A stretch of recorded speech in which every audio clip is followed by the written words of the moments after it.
নমস্কার বন্ধুরা, পিউস রেসিপি চ্যানেলে তোমাদের সকলকে আরও একবার স্বাগত জানিয়ে আজকে তোমাদের সাথে ছানার রসগোল্লা রেসিপি শেয়ার করব। প্রত্যেকটা মিষ্টি কতটা নরম তুলতুলে হয়েছে বন্ধুরা, পুরো ভিডিওটা তোমরা মনোযোগ সহকারে দেখো। খুব সহজে এটা আমি বানিয়েছি। রসগোল্লা বানাতে গিয়ে অনেকেই অনেক রকম সমস্যার সম্মুখীন হয়েছো। তো আশা করছি আজকের ভিডিওটা তোমাদের ভীষণ উপকারে লাগবে। তো স্কিপ না করে ভিডিওটা দেখতে থাকো মনোযোগ সহকারে। আর রেসিপিটা ভালো লেগে থাকলে কিন্তু অবশ্যই লাইক কমেন্ট শেয়ার করে আমার চ্যানেলটির পাশে তোমাদের থাকতে হবে। বন্ধুরা, একটা মিষ্টি ভেঙে তোমাদের দেখালাম, ভেতরটা কি সুন্দর জালিদার হয়েছে। তো চলো আর দেরি না করে সোজাসুজি রান্নায় ফিরে যাই। প্রথমে একটা কড়াইয়ের মধ্যে অল্প জল দিয়ে আমি এখানে দুধ নিয়ে নেব 500 গ্রাম। গরম কড়াইতে দুধ দেবে না, অনেক সময় দুধটা কিন্তু কেটে যায়। তাই অল্প জল দিয়ে কড়াইটা ভিজিয়ে নিয়ে দুধটা ঢালবে। এখন এখানে ছানা কাটানোর জন্য আমি 2 চামচ ভিনিগার নিয়ে নেব আর 2 চামচ আমি প্লেন নর্মাল জল নিয়ে নেব। ভিনিগার আর জলটা ভালো মতো আমি মিশিয়ে নিয়েছি। আর ওদিকে আমার গ্যাসে দুধটা বসানো রয়েছে। দুধটা কিন্তু ভালো মতো আমি জাল করে নিচ্ছি। 500 গ্রাম দুধ আমি জাল করে কিন্তু 300 থেকে 350 গ্রাম মতো করে নিয়েছি। যত ভালো করে দুধটা আমি জাল দেব তত সুন্দর ছানাটা আমার বেরোবে। তাই দুধটা কিন্তু আগে ভালো মতো জাল করে নিতে হবে। এখন দুধের মধ্যে আমি ভিনিগার জলের মিশ্রণটি দিয়ে দিচ্ছি। এই সময় গ্যাসটা আমি অফ করে দিয়েছি। আর কত সুন্দর ছানা কেটে গেছে, দেখো ছানাটা বেরিয়েছে। খুব সুন্দরভাবে ছানাটা কিন্তু বেরিয়ে গেছে।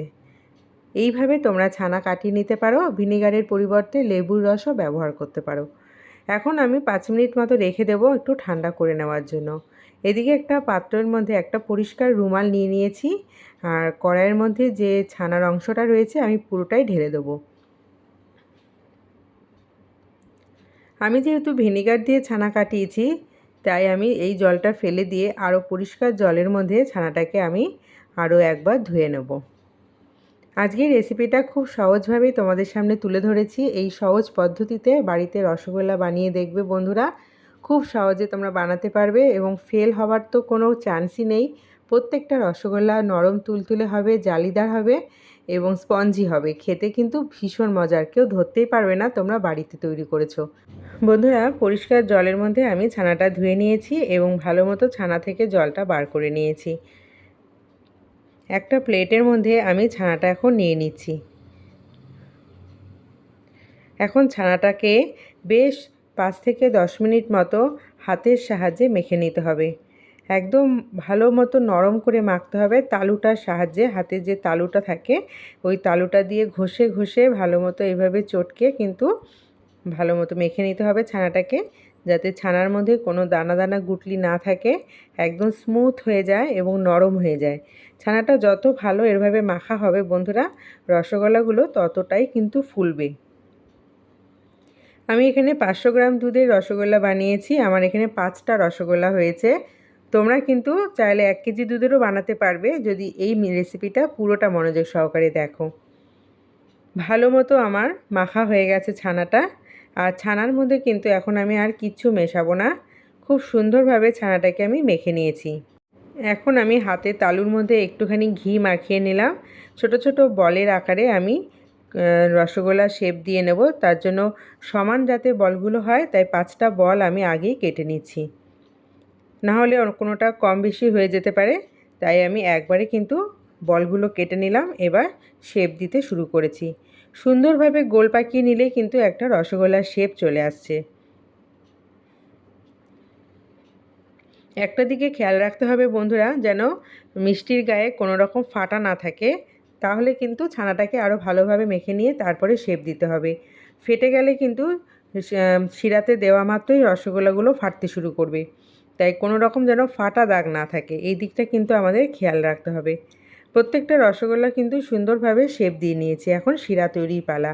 তার জন্য একটা কড়াইয়ের মধ্যে 1 কাপ আমি চিনি নিয়েছি আর ওই কাপেরই 3 কাপ জল দেব। রসগোল্লার শিরা কিন্তু পাতলা হয়, যেটা আমরা মিষ্টির দোকানেও দেখে থাকি। তাই পাতলা শিরা আমাদের বানাতে হবে। তার জন্য যে কোনো মেজারিং কাপের 1 কাপ চিনি নিয়ে তোমরা 3 কাপ জল দেবে। এখন আমি একটা এলাচ দিয়ে দিয়েছি একটা সুন্দর ফ্লেভারের জন্য, আর গ্যাসের ফ্লেমটা জোরে দিয়ে দিয়েছি। আর চিনিটা কিন্তু ভালো মতো গলতে শুরু করেছে। চিনিটা যখন আমার একদম গলে যাবে, একটু আঠালো মতো হয়ে আসবে, তখন আমি রসগোল্লাগুলো দিয়ে দেবো এর মধ্যে। দেখো বন্ধুরা, চিনিটা কিন্তু একদম গলে গেছে এবং শিরাটাও সুন্দরভাবে তৈরি হয়ে গেছে। এখন বলগুলো দিয়ে আমি 3 থেকে 4 মিনিট একটু ফুটিয়ে নিয়ে ঢাকা দিয়ে সারা রাত রেখে দেব।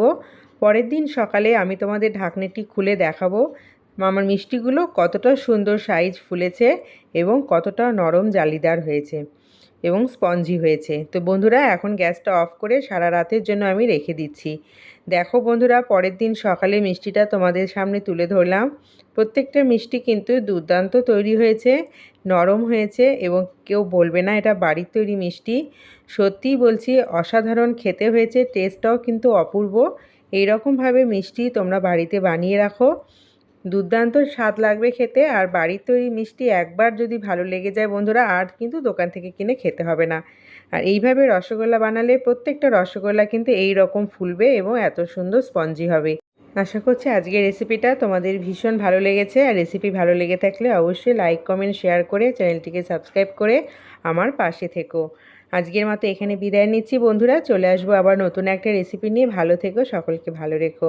আর অবশ্যই বাড়িতে একবার ট্রাই করে দেখো এরকম নরম স্পঞ্জি রসগোল্লা। আজকের মতো এখানে বিদায়, টাটা।